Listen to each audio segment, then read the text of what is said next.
ମା ମା କଣ ହେଲା? ମା 2 ଦିନ ହବ କିଛି ଖାଇନି, କିଛି ଖାଇବାକୁ ଦିଅ। ଆମର ତ ଗ୍ୟାସ୍ ନାହିଁ, ସରିଯାଇଛି। ଆମେ ନିଜେ ତ ରୋଷେଇ କରି ଖାଉନୁ, ଚୁଡାମୁଡି ଖାଇକି ରହୁଛୁ। ତୁମକୁ କଣ ଦମ ଖାଇବାକୁ?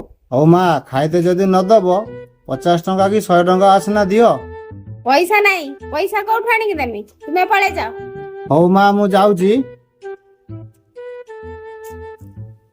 ଗ୍ୟାସ୍ ତ ସରିଗଲାଣି, ବାଡି ସାରା ଜାଳ ପଡିଛି। ଯାହାକୁ କହିଲା ବେଳକୁ ଅଧିକା ପଇସା କହୁଛନ୍ତି। ଏ ଭାଇ ଟିକେ ଶୁଣନି। ହଁ ମା, କଣ ହେଲା?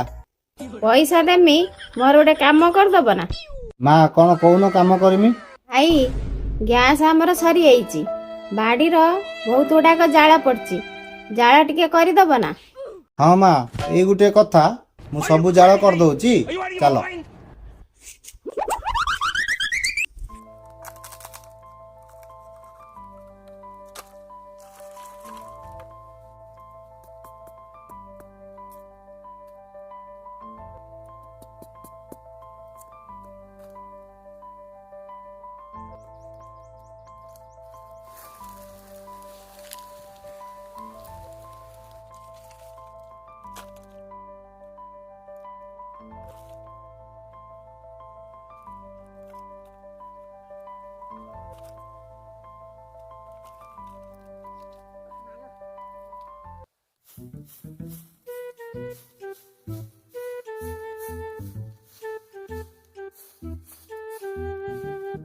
ମା, କାମ ସବୁ ସରିଗଲା।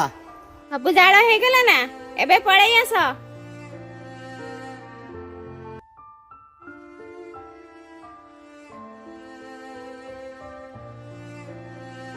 ମା, ସବୁ କାମ ସାରିଦେନି। ହଉ ଭାଇ, ପଇସା ନିଅ। ହଉ ମା, ମୁଁ ଯାଉଛି। ଲୋକଟା ସରଳିଆ ଥିଲା, ଯେତିକି ଜାଳ କରିଦେଇକି ଯାଇଛି 50 ଟଙ୍କାର, ମୁଁ ଏଇଖିଣା କିଛି ଦିନ ଚୁଲି ଜାଳିନି। ୟା ବଦଳର ଆଉ କୋଉ ଲୋକ ହେଇଥିନେ କେତେ ଟଙ୍କା ମାଗିଥାନ୍ତା। ଯାହା ହଉ ମୁଁ ବହୁତ ଲାଭ ରହିନି। ଆଉ ଏମିତି ଲୋକ ଯଦି ମିଳିଯିବେ, ମୋର ଆଉ ଗ୍ୟାସ୍ ଚିନ୍ତା ନାହିଁ।